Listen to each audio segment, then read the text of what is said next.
All right, lads, we're back again. And I've been in Dubai for the last week, so I've had a harder time looking at apartments to get out of this hotel.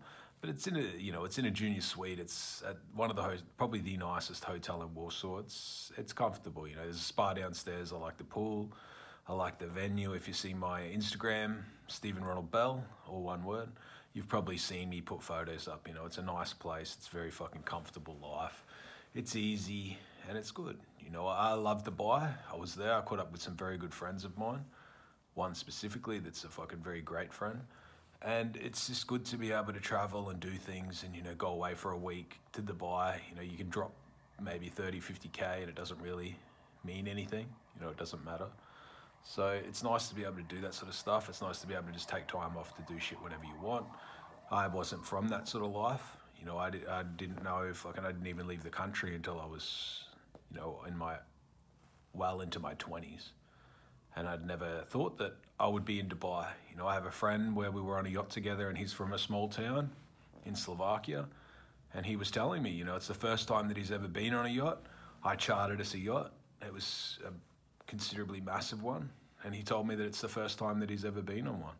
He's from a small town. The concept of him even being in Dubai, he was saying, is just so odd.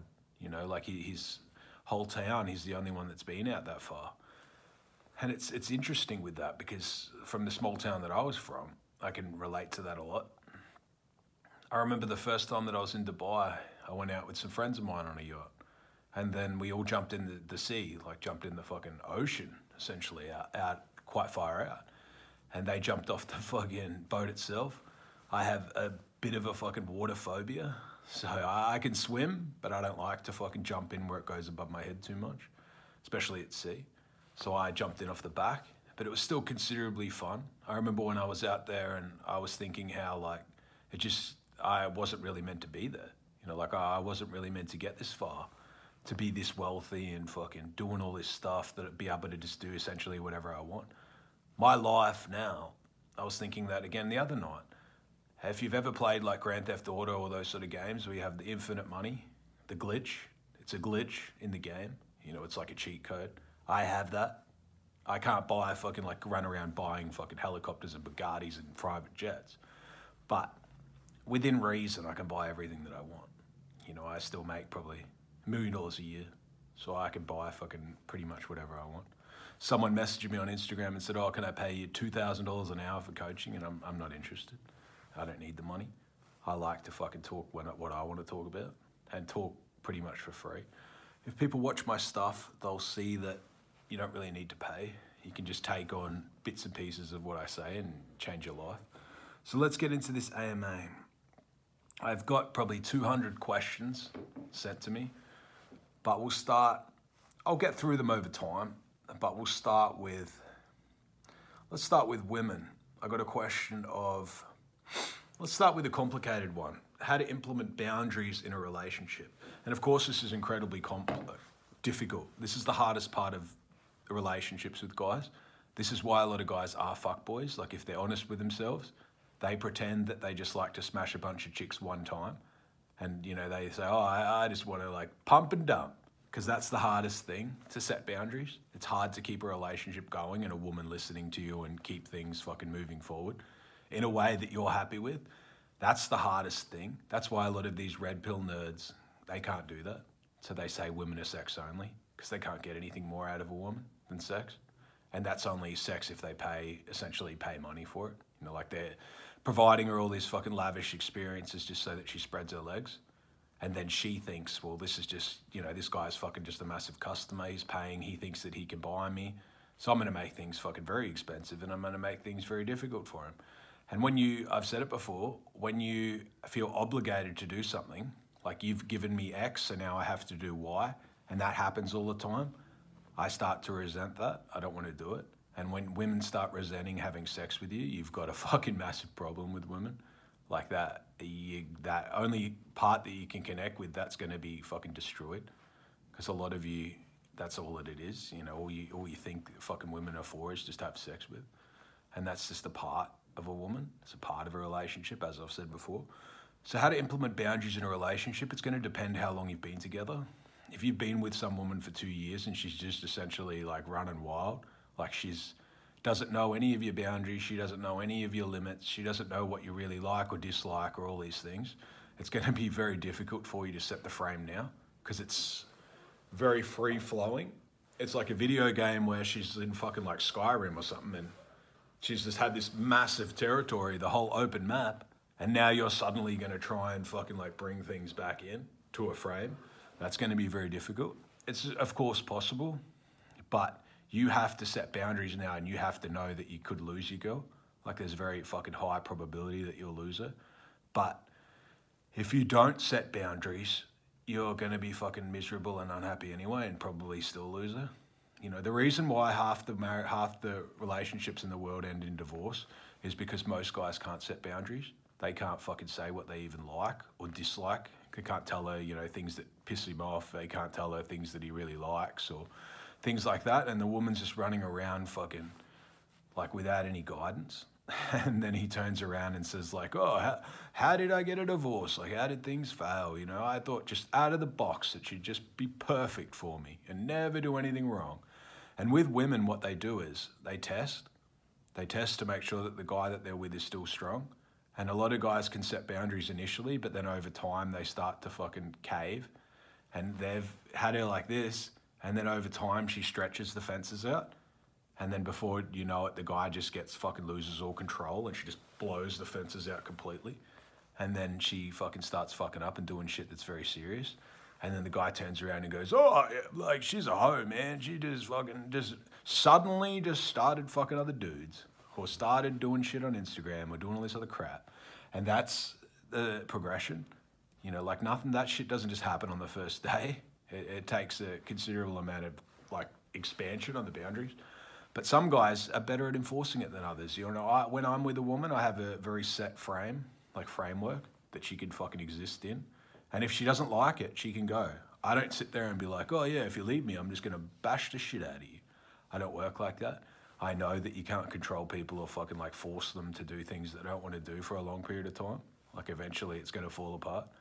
The harder you try to squeeze something, eventually like it's just going to blow out and get out and it's going to be fucking like explosive. Something bad's going to happen. So with guys with setting boundaries, if you've been, like I said, if you've been with a woman for years, you've set no frame, no boundaries, no nothing, you have to expect that you could lose her. And you have to expect that you have to start enforcing small things. Like maybe I'll take for example, maybe she's gaining weight. You know, maybe you were with her and she was 140 pounds and now she's 170. Some of you just think that that's fucking perfectly fine because you're brainwashed. You know, you're taught that fucking like you have no say in what a woman does. Your woman, you know, like your partner. A lot of you are taught like, oh, just to say that she's getting fat, I can't do that. Like, oh, that's just, you know, too disastrous.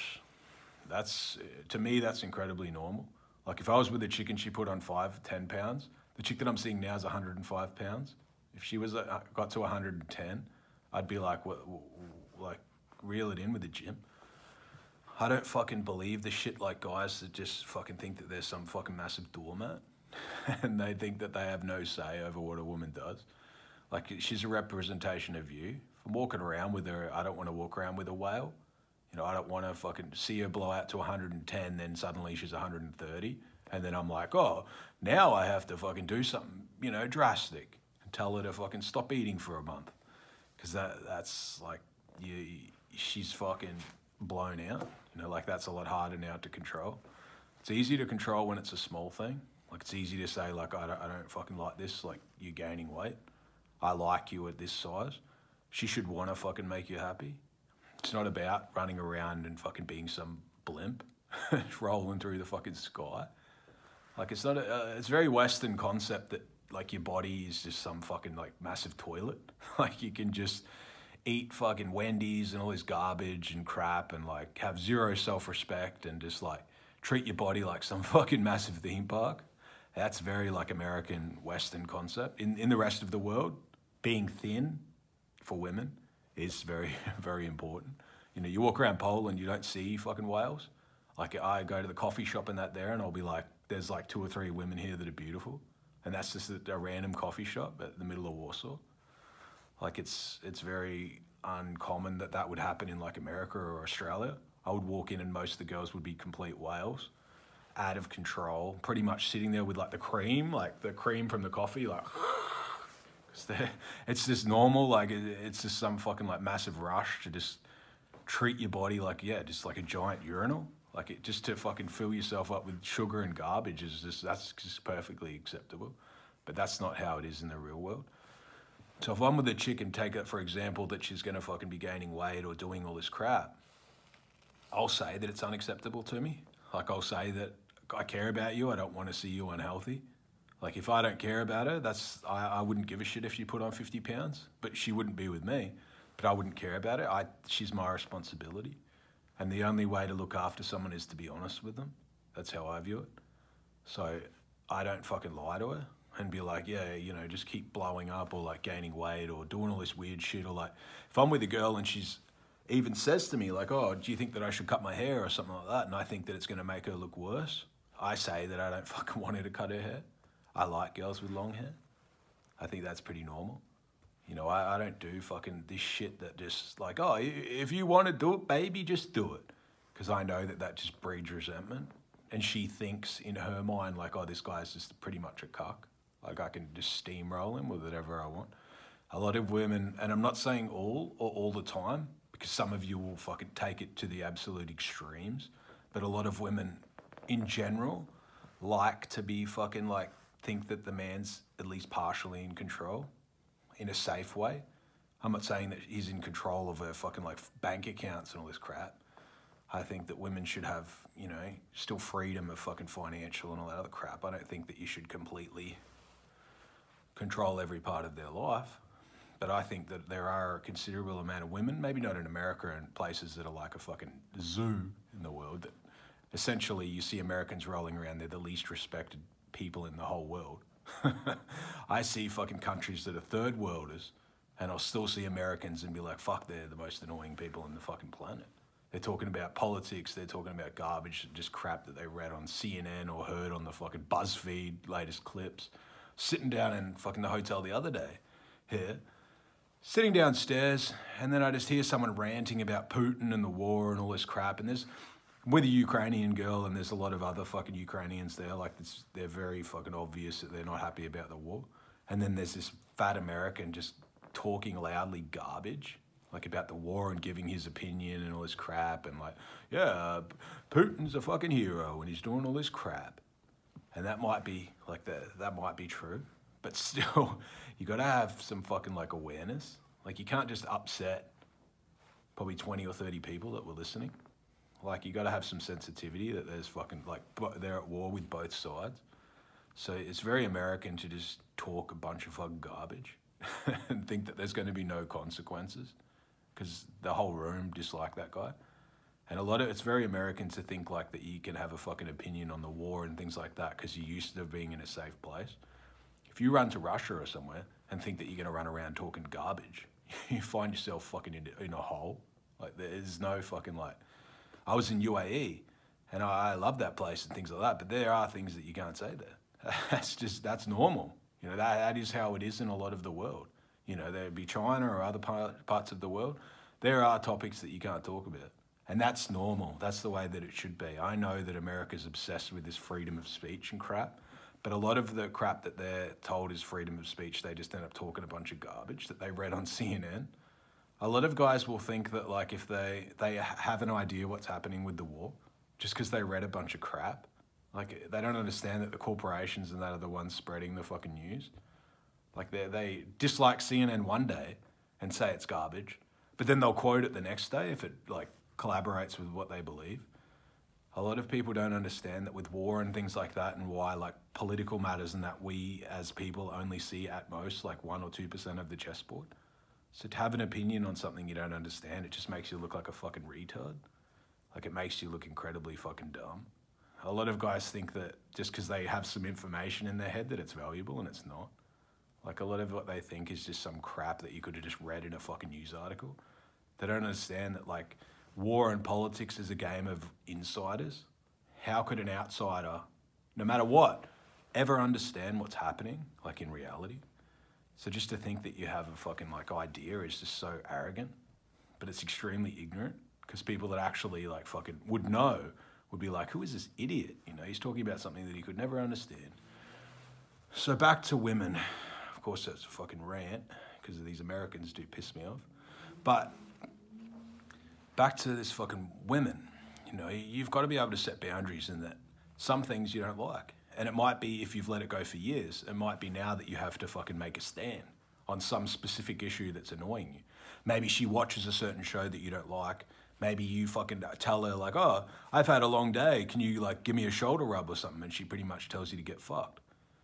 You need to make a stand and be like, well, that's fucking unacceptable. Like, I've fucking had a hard day. I want my fucking back rub. I want my fucking like head scratched or whatever the fuck you like. Everyone likes that shit. And it's pretty fucking normal to like want a chick to touch you when you're at home. I know probably some guys that seems completely foreign. You know, the idea that you could be fucking like watching TV and your chick's rubbing your back and doing all this other stuff.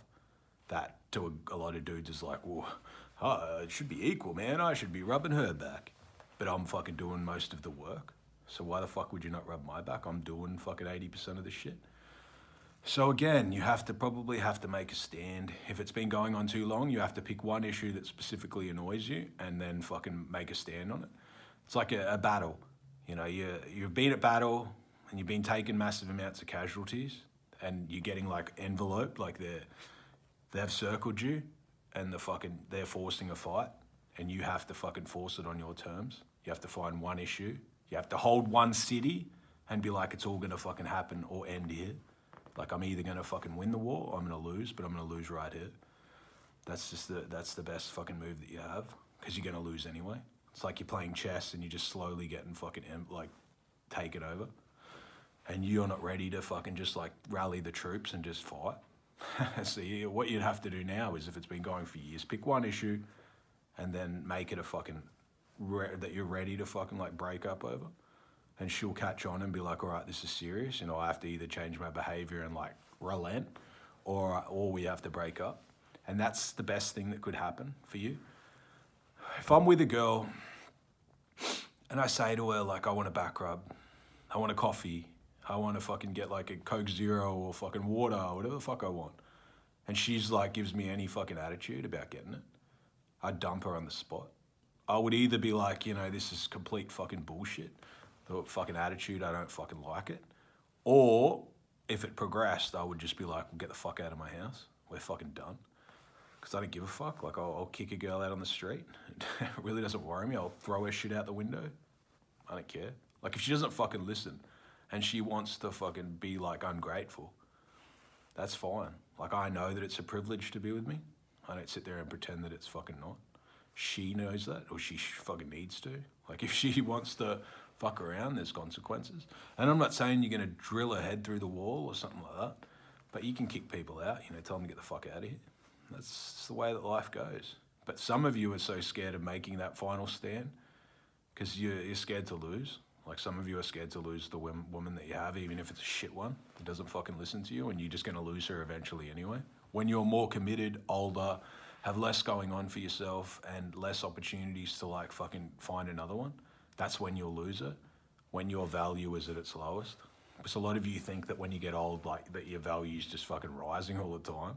A lot of you think like some 45-year-old dude, like, chicks actually want to fuck that guy. They don't. Like, if a chick has a choice, she wants to fuck dude her own age, like a 20-year-old or 25-year-old. A lot of these guys, like these old fucking men, they live in like a fantasy land.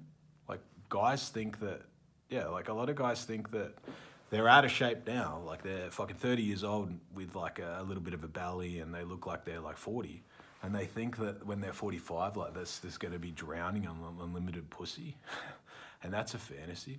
Like, unless you want to go to some third world slum and fucking like, you know, flex money and stuff to get compliance, but that, you're just a customer. Like, if that's your dream, to just be some like massive customer where chicks just pretend to agree with you, but then behind your back they just laugh at you and fucking like, you might get sex, but like you have to pay a lot of money for it and you have to like, it's very transactional. It's not as enjoyable. Like, it's very obvious that she doesn't give a shit about you. there's no like connection really at all because she's very turned off to that. But if that's what you want, like I know some of you will cope and be like, oh, it still banged her and like I still fucking got things my way. But that's very unhealthy. Like you don't really have a route to a family like that. You don't really have a route to a happy relationship. You don't really have a route to be a happy, like fulfilled man, if that's what you really believe. A lot of that is this cope from fucking losers that just only have money and think that that's enough to get by in life, and it's not. Like a lot of guys will run around and like, no one respects them, gives them any respect, but they'll like throw money at everyone and be like, yeah, I tipped the waiter $100, so he has to be nice to me. And then as soon as the waiter leaves their sight, the waiter's like, that guy's a little fucking like, bitch, you know? He's a fucking pussy. Like he just thinks that he can buy shit. They'll smile and nod to your face, but they still damage your reputation as soon as you leave and be like, look at this guy, just fucking thinks he can buy everything. I'll fucking smash that guy's face in. No, it's very pretend. It's very American fucking like dork to run around and think that you can buy people. It's very Western fucking retard sort of mindset. That sort of shit doesn't fly in Eastern Europe. It's very much a respect economy. Like if you think that you can just run around and fucking throw money at people and get them to comply, it's not the same. Like people have values and ethics here. Over in America and fucking like Australia and things like that, people don't really have, they're taught to worship fucking goods and consumerism and all that crap, so they will take a lot more garbage for money. Here, if you disrespect people, you'll get in a fist fight. Australia, if you've got money, you can disrespect people because most people are fucking pussies. Like they're fucking like, they're easy to buy. You know, they don't really have any integrity. They're kind of like paper men, like paper mache. You fucking pull the front layer off and there's fucking no substance there, so they don't really have a backbone. But here, it's quite different. The people are a lot tougher and they'll take, the money is not everything here. They won't take as much shit. They won't take as much shit for clout. In America and places like that, if a guy has clout, women and that will generally take quite a bit more shit because they think that the biggest thing in the world is to get like more likes on an Instagram picture because they're just taught to be massive fucking like consumers of like that little thrill that you get when you fucking like check your file, your Instagram, and you've got like 10 likes or like DMs from fucking people that just want to fuck. You know, that's pretty shallow. But yeah, so back to the original fucking thing. Of course, we went on a massive rant, but yeah, you've got to be able to set boundaries. If you've been with her for years and you think that like you've got to make a stand, there's got to be one specific issue that you don't like and you've got to be willing to fucking die over it. You know, like die in the relationship. You know, I'm not saying fucking like kill yourself or flip out or something, but you got to be ready to let the relationship fucking explode. And I'm not saying that you fucking like explode in a way that she calls the police and you end up with like a DV complaint or something. I mean, you got to be like realistic based on what country you're from. When I say I would throw a chick shit out the window, I'm not in fucking America. I'm not in Australia where they just call the police if someone fucking like raises their voice in fucking their own house. The neighbors start calling the cops. You know, it's very fucking like soy, those places. A lot of those places, like the men in that, they don't understand that like their duty has been taken over by the police and now they can enforce their fucking ideas in your house. And that's only happened because the men themselves are fucking pussies in that country. A lot of them are going to surrender their fucking weapons in the next 10 years and just be like massive soy boys. America's, yeah, the toilet of the world. Like no one respects that country. No one respects people that are from there. And I know that there are good people that are Americans, but I know that most, I would say 3/4 or so are fucking garbage. They're the most fucked up country in the world. And they think that they're like the best and they're not. So that's my take on boundaries for that one. What are some red flags that you can't ignore in a woman? It's a good question. Red flags that I would never ignore in a woman: a girl that likes to party, a girl that likes to drink a lot. If a girl is drunk around me, drunk, I don't mean like fucking buzzed. Like if she's had like 2 or 3 drinks and she's a bit like, oh, I want to like touch you more and be like a bit cuddly or something like that, that's fine. I'm talking about drunk. Like it's obvious that when she talks that she's had too much to drink, she's like staggering around or like even just a little bit off her feet. See, it's very normal here that girls will have like very glamorous heels and like dressed well, like women. I know in the States and Australia and things like that, girls will be running around in flats and all this crap and like pretty much going out in like yoga pants, you know. A lot of those countries, the girls have fucking zero class. everything's just some lazy like dress style, like they put no effort in. But here, they're walking around in very extreme heels and things like that, so it's quite obvious if they're drunk. Like it's a lot harder to do that sort of shit. I've been to the clubs here quite a lot, and it's very uncommon that you would see like a girl here drunk, like wasted. I haven't really seen it. Like in Australia, it's not uncommon to see girls like vomiting and doing all this crap, but that doesn't really happen here. Like it's a very different place. So that would be a red flag of mine. Drinking, drugs, in the clubs. Straight away, of red flags, drugs especially is pretty much a no-go. But clubs and drinking is their red flag behaviour.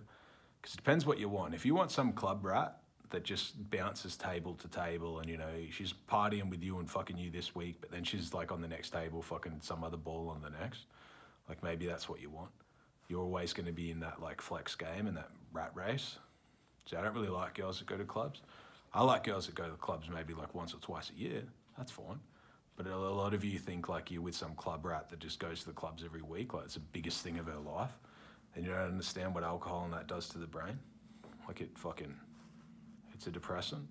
Like it fucks people up. It messes with their head to be fucking drunk all the time. But not only that, it's to be like in that sort of club environment. Like it's quite hypersexual. It's very much like a place that's not really full of morals and a lot of flexing and crap like that. So it's going to be the women that are interested in that are going to be not really fucking wife material.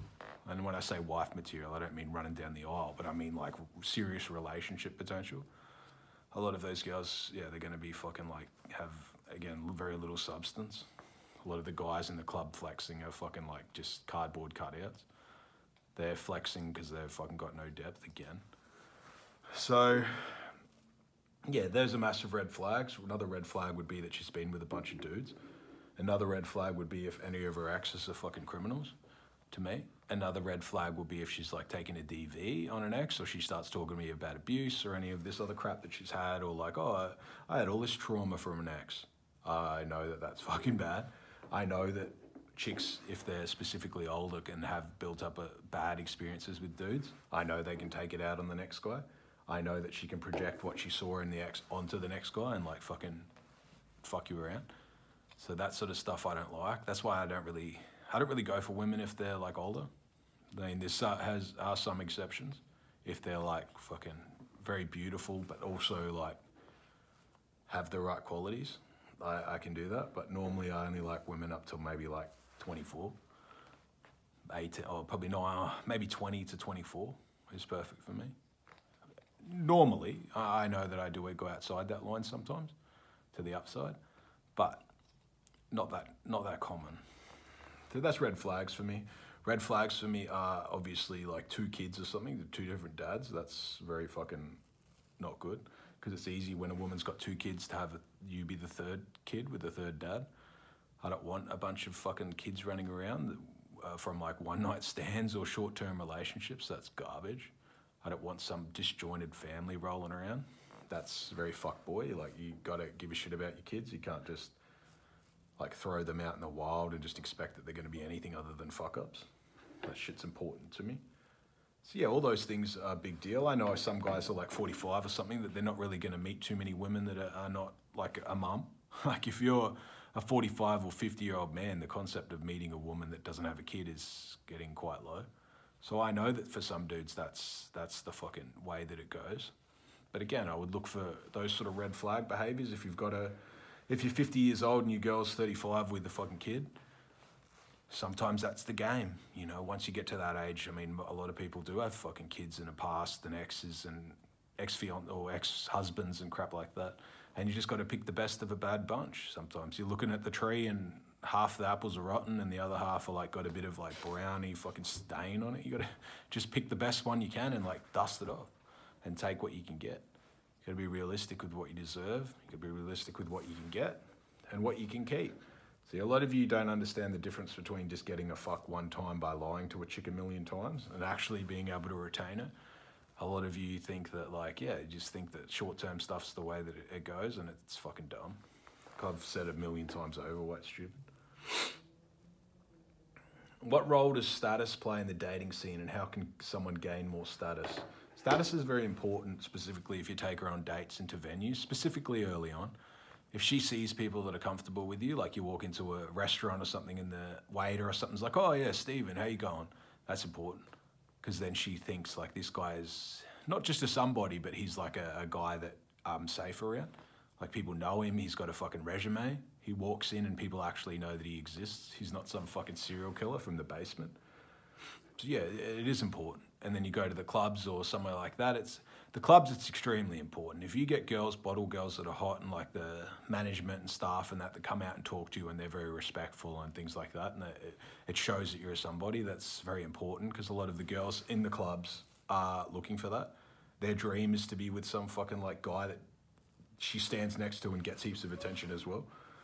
But then if there's someone with more status than you, that's a game that's a dangerous game to play because the girls that like that can be replaced quite easy. Again, status is not substance. Just because people know who you are, that doesn't mean that you fucking like have good qualities. You know, you could be known as the guy who has fucking 500 Ferraris and then you're just some fucking like dweeb that inherited a bunch of money from your dad. You know, you could have status as a money man, but no one respects you. They're just like, yeah, I'm nice to this guy because he just drops heaps of money on me. You know, that's very different. It's different kinds of status, right? Like if you walk in the prison for the first time in the unit and people that matter run up to you and they're like, yeah, this guy is fucking great. That's status. Because it's very hard to get that sort of fucking like respect. You're getting respect for people while you have nothing to give but substance because you don't have shit to give them in jail. Like you've lost everything. You've only got as much shit as they have. It's like the army as well. Like if you're in the army and people, like other soldiers respect you and that is status, that's very fucking hard to get. It takes a lot of substance because you don't have shit to give them.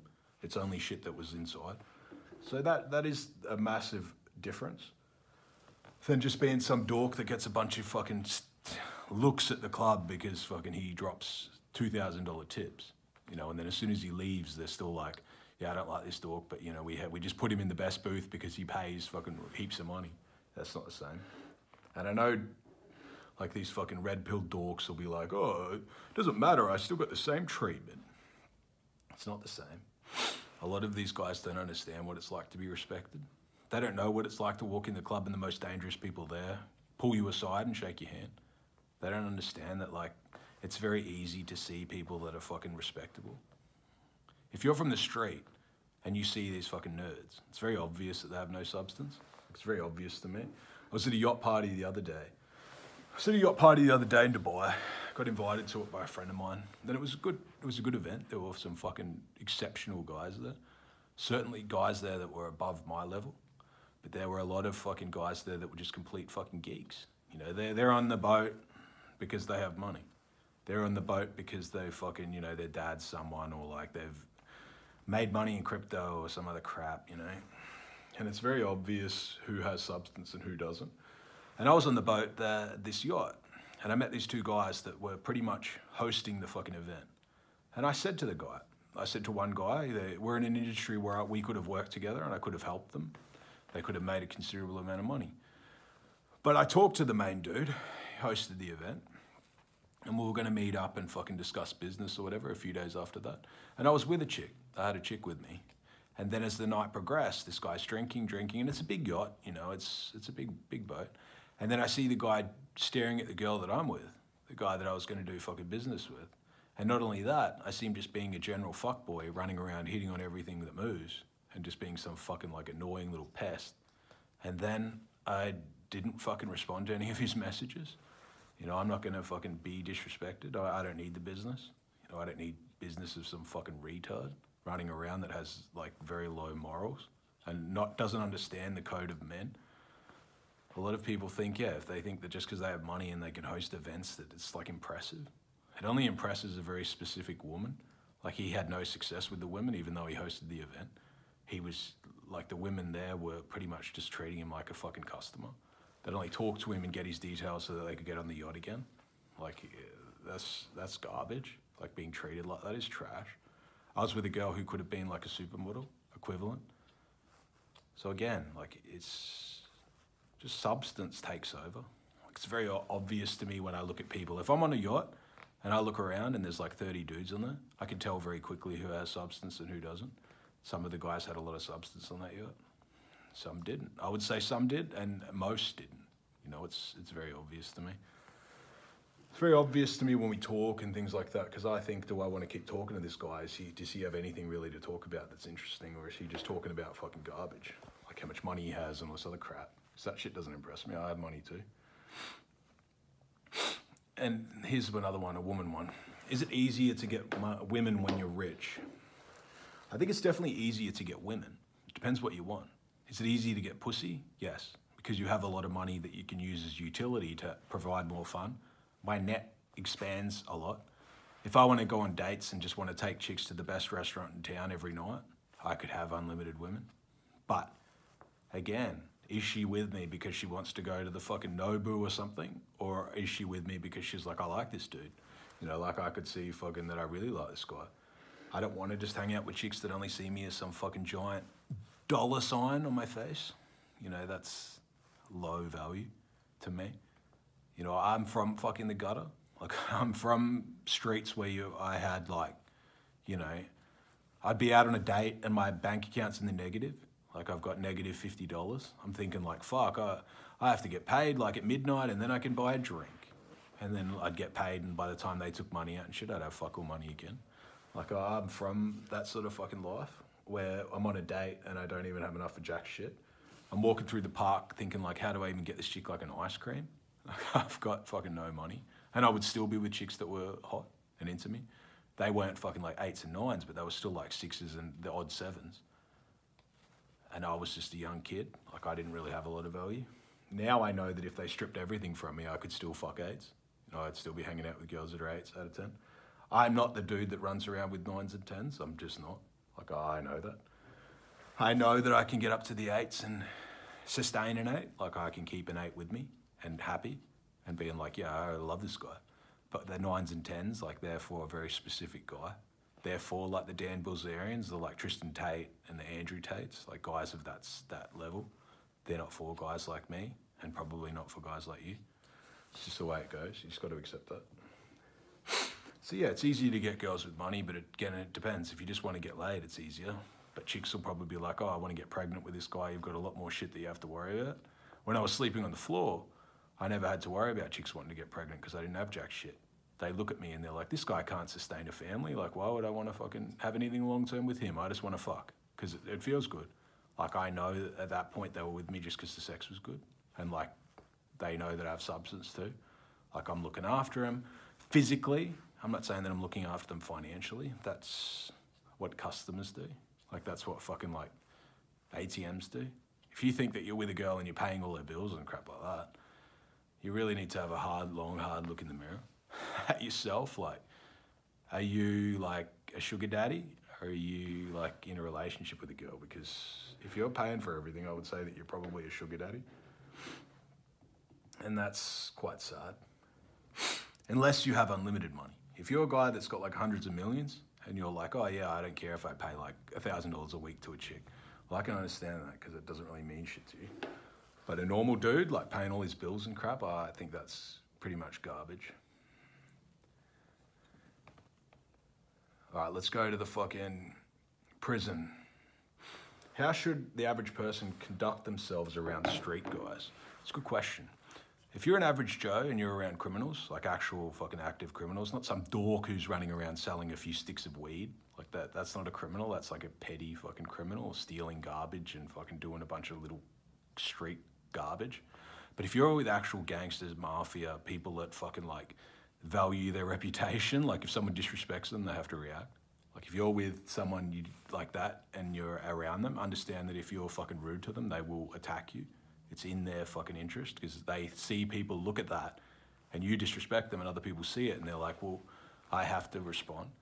Because if I don't respond, there's going to be big consequences later for people that saw. And they'll tell people and be like, yeah, this guy was getting like insulted by this fucking guy and he didn't do jack shit. So I understand that they are pretty violent people. If you're around gangsters and mafia people or fucking even drug dealers and that, they have a reputation that they have to withhold. That's why people get killed. Because they have to fucking maintain their reputation even if that means fucking stabbing you. So yeah, you just be respectful. It doesn't mean that you have to like run around and fucking like kiss their ass and do all this crap. Sometimes it just means like being willing to look them in the eye but not being rude about it.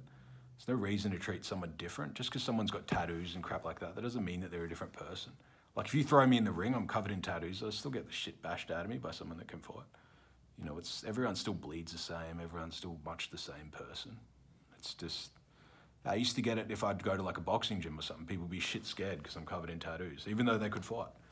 And then they'd be like, actually, yeah, this guy is just like everyone else. It's just the same. Like you just treat a man like a man.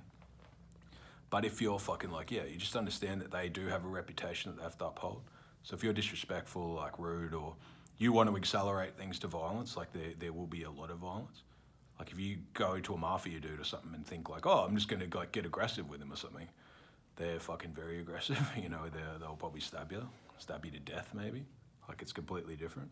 It's not some fucking match where you get a boxing gloves on and go and fight in a war. Like that's fucking garbage. On the street you get seconds. Doesn't matter how well you can fight. Like if you walk outside and there's someone after you, it doesn't matter if you're fucking like, I don't know, like fucking Camelo or fucking like Floyd Mayweather. That's irrelevant because the dude's just gonna get you like that. You're not gonna be prepared. It's just gonna be like seconds. You know, it's not put the gloves on and prepare and cut weight and all this crap. Like this just happens very quickly when you're unprepared. So yeah, in general, just be respectful. A lot of guys are fucking very disrespectful with other men. They're either like, with gangsters specifically, they're either very obviously afraid of them, or they try to challenge them, or they're just disrespectful to them. You know, they're still normal people. Just because they're criminals doesn't mean that they're fucking like monsters. On the streets, it doesn't mean like fucking just 'cause someone sells drugs or like they're maybe like standover man or something like that. That doesn't mean that they don't have morals. Like they still have shit that they won't break. So if you treat them like some fucking like pedophile or some monster or something, it's not going to be a good fucking outcome for you. Let's go to what drugs have you seen that have done the most damage? I'd say in general, the drugs that I've seen do the most damage would be amphetamines. So meth, ice in Australia. It's most damaging because it does something to the brain. Like I've known a lot of people that have taken meth, a lot of people that have taken amphetamines, ice, big in Australia, they smoke it. Lasts a very long time, it's very cheap. Like you can get a point of it in Australia, maybe it's like $60 and it lasts you for fucking hours. And then they'll still stay up off that one point for like 24 hours or more. But they can just smoke themselves crazy and just keep smoking it that whole time. And then I do think that it does something to the brain where if you're predisposed to like schizophrenia or any sort of major mental illness, it speeds it up. And meth itself creates a lot of paranoia. Like if you don't sleep, if you're taking drugs and whatever and you're sleeping a lot less, you build up a massive sleep debt. They start to go crazy. Like if they're meant to sleep 8 hours a day or 7 or 6 even, but they're only sleeping like 2 hours a day, they think that that's fine just because they're taking drugs. But their brain just starts to get more and more fucked up. Like what's normal for them gets really skewed. It seems meth in general takes away a lot of their morals and ethics. The more they use it, the more fucking like dishonest they get and like disturbed. They get a lot of disturbed ideas when they take meth.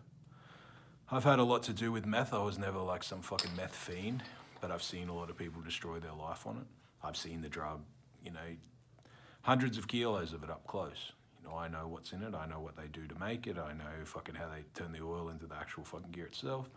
I've seen them make it and I've seen how like it's stored. It's very unclean. There's no real care about the person taking it. It's very much not meant to be taken as like some fucking like, it's very destructive to the body. It's destructive to a lot of your organs, your brain specifically. But then it's destructive to a lot of things. You know, it affects every cell in your body, obviously. So yeah, it's different. Like someone can be a cokehead and I've been a cokehead myself. You know, I've had times where I've taken coke nearly every day. And I've had times where I've been very skinny from it. You know, I was taking it fucking massive amounts of time. But it's a short lasting drug. Like you have to take it all the time. Meth you don't. Like you can take massive blasts of it and then they can like have a rest and then blast it some more and stay up for fucking like a week on it, no problems. But with coke, that wouldn't really happen. You know, you need a lot of it. Like you'd have to take it all the time because it lasts like 30 minutes to an hour. Depends how much you have, of course, but it's not the highest, it's not the same. It's not made to be fucking taken for like days on end, weeks on end. Meth is. It's made to fucking like keep people awake for a very long time.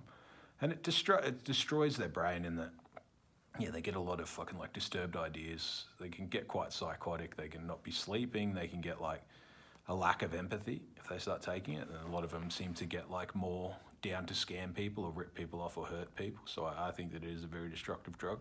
Heroin is very destructive in that it's addictive, but it's not. Guys on heroin don't kill people as often. You know, they're more like smacked out in the alley. They can't really do shit, like they're passed out. They're destructive in that they can transmit a lot of diseases, yes. Because if they're sharing needles and transmitting hepatitis around and things like that, that's quite destructive. But meth itself is dangerous. Like meth's the shit people take and then they go and kill people. Yes, they're up for too long, they're paranoid, they're fucking like they need it and they've got a lot of like energy and violence in them because they're fucking in a bad mood, they don't really have any empathy. It's the speed itself changes your brain.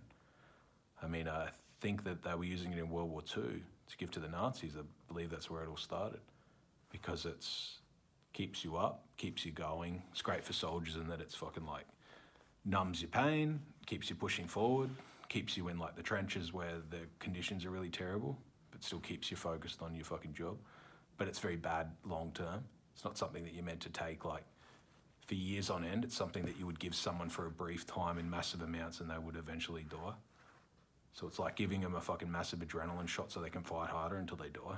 Like you don't have a long-term plan for that person, you're just happy that they die. Whereas now they have like modafinil and things like that that are a little bit more clean. Like it's not speed-based. I don't know what it's based on, it's some pharmaceutical crap. But it's much less addictive, it's shit that's like you're not meant to take for weeks at a time. They take it, do like a specific job, like a pilot or Air Force pilot or something, I imagine it's tailored for them. They do a specific mission and then they come home. It's a massive amount of focus for a short period of time. So yeah, I would say meth itself is the most destructive drug by far. I don't think anything really compares to it because it's very violent. It's a violent drug. What happens to snitches in prison? There are a lot of snitches in prison, I'll tell you. But first off, there's a lot of dishonest people in prison. There's a lot of people lying about what they're in for. There's a lot of people that have people after them, but they just lied their whole life, so it's very hard to catch on that they're a snitch. I've spent a lot of time talking to fucking criminals, and specifically at the end of my stay there, I was one of the guys that used to talk to the people when they were first in. So they'd first come to the unit, and a group of people would walk up to them and ask them their fucking whole story. Tell us exactly who they are, their whole story. And by the end of it, they'd sit down and ask me, like, I'd talk to them. Because I fucking think that I'm quite a good lie detector. I know when a story's not true. Like, I can tell. I can tell when it all starts to fall apart for the story. Their results don't match what they're saying. That's how I can tell if people are lying. They're talking about shit and the results that they have don't match what they say. You know, they're talking about who they are outside, they're talking about shit, but they don't know anyone that fucking is in that sort of business. I know most people, even now, that do what I used to do. Like I know if someone's talking about, oh, I was doing this in a specific area, I know that they have to know certain people. If they don't, I know it's a lie. Like those people are fucking the man in that area, so to not know them is like you're fraudulent. You just can't not know them. And they can't not know you. So I know a bunch of shit when people are lying. But yeah, the snitches in general, if they get found out to be a snitch, they get stabbed, bashed, fucked up in some sort of way, broken. The worst thing about jail though, there's a lot of shit where people have a vendetta against the person and then they spread that they're a snitch. They'll spread it through the unit that this person's fucking like in for snitching on people or like a pedophile or something like that, and it's not true. And the dude will get fucked up. I've seen it many times. Saw a dude once have a story come out that he was a pedophile and then he got jumped by like 8 dudes. Dudes were jumping off like the landing to jump on the guy's head. So he was possibly dead. He was fucked up. Pretty much had to get scraped off the floor, he was that broken. And then the story came out like days after that it was just someone who didn't like him and they'd spread the message from another unit that he was a snitch or like a pedophile as well, and he wasn't. He was just in for some fucking crap. Like, I think like robbing or like armed robbery or some shit. So yeah, it's a hotbed for things like that. Like little Chinese whispers can be very dangerous. Like you say something to someone, it can spread and get exaggerated and shit very quickly. It can become very fucking dangerous. I had a story once where I had a cellmate And one of his friends was one of the guys that ran the unit. And I said, I heard a story where this fucking dork was going to, he hadn't been in prison that long, whatever. He was going to tell the guards that this specific guy who ran the unit, my friend's friend, was taking drugs in. So he was bringing drugs in from visits. He was going to get the guy in trouble and tell the guards that, so the guards would come and fucking ransack the unit or whatever. And then while they were ransacking the unit, this kid had the idea that he was going to steal the guy's shoes and his drugs, because he had shit in his shoes, and he would take them off to train. So he's going to take them off to train. This kid was going to run up to the guards and tell them that this guy was bringing drugs in and had drugs in the unit, and syringes probably down his pants or whatever, so that they'd come and search him. And then he was going to take the dude's drugs out of his shoes. And I told my friend that, because we were in the unit together. I said that because he's going to snitch, I'm going to fucking tell my friend that this guy's going to snitch on him and fuck him over. And then the story got out. He went to his friend, the guy that ran the unit, and said, like, this is what's going to happen. And then straight away his friend goes, who told you that? And I was standing there and I had to be like, yeah, that was me. And shit got fucking very heated. Like, people get stabbed for that shit. I had to confront the other fucking dude, and me and him got into like a small fight because I knew that he was going to do what he said he was going to do. And because I said it, I was now the one whose head was in the fucking news. And I knew that shit can go fucking very wrong. He could say he didn't say it, and then it's all on me. So I knew that I had to take care of it. So then I learned an extremely valuable lesson. It's better not to fucking get involved in shit like that. I'm in a fight now for shit that's not fucking even really anything to do with me. Would have been easier to just shut my mouth and let the dude get his shit stolen. He was fucking nobody to me. So that was a powerful fucking lesson, one. Let's go to, you said you saw many people die around you. How do you deal with grief? Grief is definitely a thing. Like, grief is something that I think everyone's going to go through. It doesn't matter if the people aren't dying around you. It's just as though, like, maybe you just get dumped, or like you have to break up with a girl and you're upset about it. You know, that's pretty normal. Like, I've had times where I've broken up with girls and I have been upset about it. You know, like, I haven't really wanted to do it. But I've still had to pull the trigger because, like, she's fucking not doing what I want her to do. I have to be willing to lose her. And I've had girls where they've never come back. And I still think about them. You know, I still sit there and be like, yeah, I miss talking to her. I miss having her around. That's just the game. Yeah, that's the way that life goes. A lot of guys live in a massive amount of scarcity and they're just afraid to fucking, like, grieve. Like, they're afraid to lose people, so they just put up with garbage. Like, they're afraid to even break up a friendship where the person disrespects them in public and things. Their friend fucking, like, insults them and goes beyond just name calling and, like, fucking insults them, and they're still like, oh, yeah, I can't, like, cut it off here. You know, grief's very real. It's fucking normal. You know, grieving over people that die. I don't know about that. You know, I've had many people, probably over a dozen people around me die in the last, like, I don't know, 5 or 6 years, and I've been to no funerals. I don't believe in that. I don't believe in going to funerals because the person's dead. Like, what's the fucking point? Like, you go there just to sit around people and they're crying and, like, pretend that the guy was, like, someone that he wasn't. Like, it's very fucking dumb. I think funerals in themselves are fucking garbage. And then the wake and all that crap, I think it's just a way that a lot of people use it to just get attention for themselves. You know, like, they're there for the person, but really it's just for themselves. Like, they want to tell other people that they went to a funeral. So I don't believe in that garbage. I think that grieving is something that should be very private. And you should be thinking about the person, like, it's not something that really ever leaves you. Like, just because the person's dead, that doesn't mean that you fucking, like, forget about them as soon as you leave the funeral. So I think that whole concept is fucking stupid. When I die, I don't want an elaborate funeral, because the funeral itself is garbage. I'm gone. Like, I just want people to remember me for shit like this, and they can still watch my shit. The funeral itself is fucking dumb. It's like a wedding or something, you know? It's just like a staged event. It's very Hollywood. I think it's fucking dumb. What else? Did you find it difficult to rehabilitate into society? Yes. I was in prison not even for 2 years, but I had a very hard time rehabilitating into society. I remember when I first went to the shopping centre when I was back in Australia. I went to the mall. I was on a curfew. I had a tracking bracelet. I couldn't do fucking really anything. But I still went to the mall during the day. It's like a shopping centre. And I remember just seeing so many people and so many colors and things like that. My brain was overloaded. I could feel like I was fucking really tired. I was walking around and I was like, I was in fucking slow motion and everything was happening quickly around me. Because in prison, all the colors are very basic.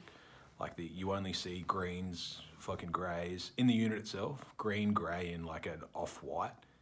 So the concept that now you're around like all these magic colors and fucking like shit and women, like if you haven't really been around women for a long time, like I still had women visiting me, but it was for a very brief time. Like you're around them for like an hour a week, you know? So when you're around so many women, I'd smell so much perfume and shit, I'd be like, fuck, like I'm getting overloaded. I remember going to the florist or something like that and being like, oh, roses just smell so beautiful. Shit that you never even really notice. You start to notice all of it. And a lot of that shit stuck with me. A lot of that shit I never noticed until I went to jail and was without it. Now I can go to the florist downstairs and stand in there and be like, this is like a beautiful fucking place. Like I can appreciate the smell of roses now. Before that, I'd be like, that's fucking gay. Like, that's all garbage. But a lot of that shit comes down to I learnt what has value. You know, I learnt what fucking has substance. That sort of shit does have substance. You know, it's good to enjoy shit. A lot of guys would think like enjoyable is just eating a bunch of like fucking sweets and garbage. It's just trash. Shit that's just unhealthy. Thoughts on passive income in crypto? I think that's not really a thing. Unless you're staking in ETH2 or you're staking in something that's fucking like safe, like decentralized. And I mean, ETH's not completely safe, but it's quite, like it's as safe as it probably gets. If you're taking on a lot of counterparty risk because you're lending out money on like BlockFi or something like that, I don't think that's a good idea. I had over probably $1.3 million in BlockFi, like I think a year ago, and they gave me the money back, but that was during the time when they had a massive amount of FUD, like Celsius had blown up and all these other stuff, and I know that they could only pay me back because they got a loan from FTX. So I think that when you see a lot of these people that run these companies, they're fucking complete idiots. Like they don't really know anything, they're just marketers. So they do blow shit up and they're fucking very dangerous to have managing your money. They don't know what they're doing. They're loaning shit on extremely dangerous fucking like altcoins and shit, you know, like they're not loaning out to exchanges and stuff like they say. They're lending out to like really unregulated, dodgy fucking platforms where you get an insane yield, but then it blows up and like blows the whole fucking thing up. Like BlockFi burnt through what, like hundreds of millions of dollars in 2 years. Like it's very fucking complete garbage. Like it's managed obviously by a complete idiot. A lot of those guys are like on paper, they're fucking like geniuses. But if you sit down and talk to them, it's all fucking bullshit. Like they don't really know what they're doing. They talk a fucking great game and they've got all these degrees in that, but they don't actually know how to make money. They only know how to make money by selling a product. They don't know how to fucking invest. They don't know jack shit about it. They only know how to market well and present well. That's their whole business. But then when you take away the gloss, there's no substance. Like they don't know what they're doing, it's all pretend. And then they lose a shitload of money and eventually blow up and fuck over all their investors like Celsius. You know, that Mashinsky or whatever, people sat there and be like, yeah, he just says a bunch of stuff and he knows a lot of stuff. But obviously he was a fucking moron. Like he blew through tons of money and fucked everyone. Like he's a scumbag. He fucked over people that couldn't afford to lose. Like people that didn't have fucking anything. Like he encouraged people that were fucking just like Indians and fucking Pakistanis and like people in third world countries to fucking put like the $1,000 that they have in, and he'd always give them like a 20% return or whatever. That sort of stuff fucks over the least educated in the financial sector because they don't understand shit. So they put like, I heard of people getting like a mortgage against their house at 4% or something, and then putting it in fucking like, Celsius or something and thinking that they're going to get like 12% back or 15% back. And instead, Celsius steals all their money, and then they now owe all this money on their house that they no longer control. So now they've been put back like 20 years. They've reset their whole mortgage, and now they're fucking like in debt. So a lot of it is fucking disgusting. I was a fucking criminal for a very long time, and I take pride that I never fucked over average people. I think that it's the fucking lowest thing that you can do.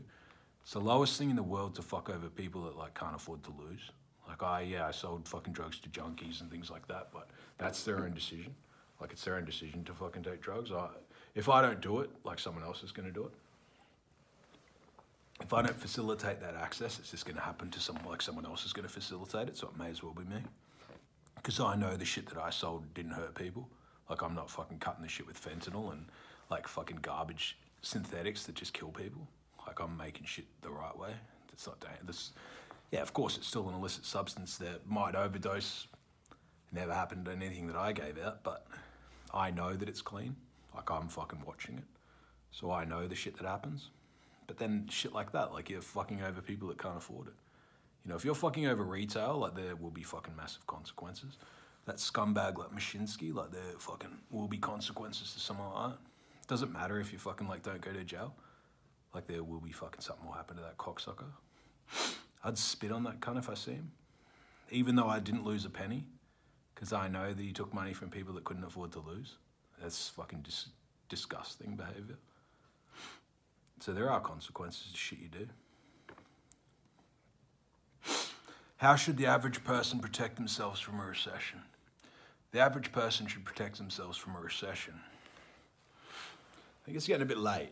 Like if you're, if you're sitting there now and you're like, what can I do? Like crypto's obviously fallen fucking like 70, 80%. The stocks themselves, the index has fallen, what, like 20% or something plus. If you're sitting there now being like, oh, how do I protect myself from a recession?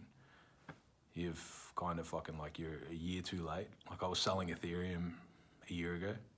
You know, I was selling Ethereum at like 38.50. I sold like $4 million worth. If I had held that, I would have lost millions. Like you fucking missed the whole fucking action. Like if you're sitting in another currency other than the US dollar, like you've been crushed. So you just got to have a pretty good understanding. Although I do think next year, if you're in Europe, it's going to be even worse for Europe. Like obviously now I assume that people have got access to credit. So now they can use credit for 6 months or 6 to 12 months or whatever. Maybe not 12 months, 6 months. You use credit cards and just keep stacking them on top of each other. But then as rates rise and eventually they can't get any more credit, then you'll see the real strain. So I assume that's like mid next year or maybe like just the start of Q2 next year. I would assume that that's when you're going to start to see the real strain through Europe. Because people can't get access to funding anymore. Like they can get access to like mafia loans and things like that. And like, you know, like not really the most fucking like clean loans, but they can still get access to money initially. But that can all dry out. And once that dries out, you'll see people will be very desperate. So how can you protect yourself during a recession? You can just have cash. I have like fucking 5 million, maybe more, 6+, sitting on the sideline to buy the market. You know, but I only have that because I fucking planned ahead. It's not something that you just snap decision and see the fucking market shit itself and then be like, oh, how do I plan for a recession? Like, it's fucking very late. Like, this shit's already done. It's like you're already 3/4 of the way through the crash, specifically on crypto, and now you're like, but what do I do when it crashes? Like, it's already fucking crashed. But of course, you can protect yourself from the next like 30% downside or something in crypto. I assume it's going to go to like 12 to 14K. So that's still a considerable drop by having cash, because altcoins could still fall like 40% from here, 50%. Do you rely on numbers and stats for investing or more macro signals and trends? I don't believe in numbers and stats. I mean, that stuff's fucking garbage.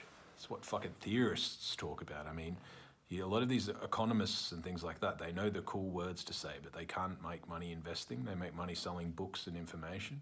That doesn't work, it just wrecks you. So of course I follow the macro trends. I don't know what signals are. I mean signals maybe from the Fed, like for what they're gonna do.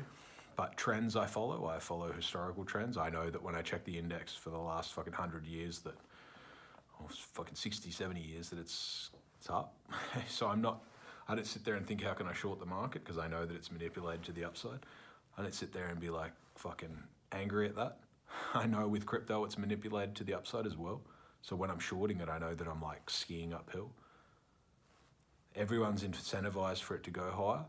I'm not one of those retards that get on here and tell you this doom and gloom, like, oh, it's for real this time, like it's all gonna die. Like that's dumb. Like that's just a salesman that's selling you fucking doom predictions. That's just going to destroy your net worth because you're going to be like, oh, I'm not going to invest because like this fucking guy that only made money by selling me this information tells me that it's going to fall 90%. Like, and then if it doesn't, like he's just going to say next year that it's going to happen. Like he's got nothing to fucking lose by just making outlandish statements because he gets attention. And he gets the hopium from those people that are like, oh, I hope it crashes because then like I want everyone to lose money. It's very fucking destructive. It's destructive to take in a lot of that doom and gloom porn because it's like taking in a bunch of blackness into your mind, and there's consequences to that. If you take in a bunch of fear, it's going to affect every avenue of your life. Everything is manipulated to the upside. If you understand that, that's just markets, all the financial markets, they're manipulated to the upside. So you understand that fucking concept. Understand that the doom and gloom crap is pretty fucking dumb. Even during world wars, the markets have still done okay. You know, even if this world war kicks off into something enormous, people just think the market will just drop 80%. That's fucking dumb. As though these companies no longer have any value. A lot of people don't understand jack shit. As though like a lot of guys thought the states were done, and now the DXY is like, what, 114 or something? Because they just don't really understand jack shit. Like they talking about like all this fucking garbage, like, oh yeah, like the ruble and fucking yarn and all this crap. They don't understand those markets are completely centralized, like as centralized as you can get. Like people only hold rubles because they can't get out of rubles. Like if you're in Russia, you can't just like dump your rubles for dollars. Like, but well, they all would. Like most of the fucking people would. A lot of people couldn't even exit the market, like after the crash. A lot of people to this day haven't even been able to sell stocks that they wanted to sell. A lot of these like cheerleaders for Russia and things like that, they're just fucking retards. Like they're just trying to be like completely against the US. They're trying to be like outlandish. They hate the US so much that they're just like unable to even see like the reality. The US is still the financial powerhouse of the world, and that's going to take a fucking lot to change that. It would probably take nuclear war, flattening half the country, because they control all the financial services. They control all the shit that matters, all the infrastructure is either under their control or very deeply controlled by them. So to change that is complete fantasy. To think that China or Russia can just create their own systems, like that it's just going to get massive traction, that's complete bullshit, especially after this war. Like you think that, like it's like Russia's like the bully in school that just runs around and beats people up. And you just think like there's no consequences to that because now no one else wants to deal with him. Like people only deal with them because they have to. But people who have real money that are outside the country aren't going to invest in the country because they're going to be like, it's too uncertain. This person's too fucking destructive. It's very bad for business conflict. Everyone else understands that. Fighting like is very fucking like old. Like that's like hundreds of years ago that was acceptable, but it's not now. Like everything's changed. You need investor confidence, and they don't get confident when someone's acting like a fucking thug or a dictator. So of course people just understand jack shit, and then they see the DXY pumping and they're like, oh, like I thought that it was just gonna crash. They don't understand that it's the most confident, people are the most confident in that currency because it's still the most transparent. Even though it's not perfect, it's still shit. People can be like, oh, I'm gonna sell dollars for rubles, even in the US, like there's no consequences to that, that's fine. So people still have a fucking amount of free choice. In Russia or something like that, that would never happen. So of course people are confident in the US. I mean, they're going to be confident in the US markets after all this runs out too, because a lot of the other markets are a fugazi. Like the Chinese markets and that, a lot of the companies there, it's all pretend. Like the financial fucking, all the fucking reports and that, it's all fake. Like people, it's completely lack understanding. I see a lot of guys talk about these like Chinese markets like it's some fucking like the holy grail. A lot of the companies there, it's completely manipulated. You have to be approved of by the CCP and things like that just to be a success. Like otherwise your company just gets crushed. So a lot of these guys are just fucking morons.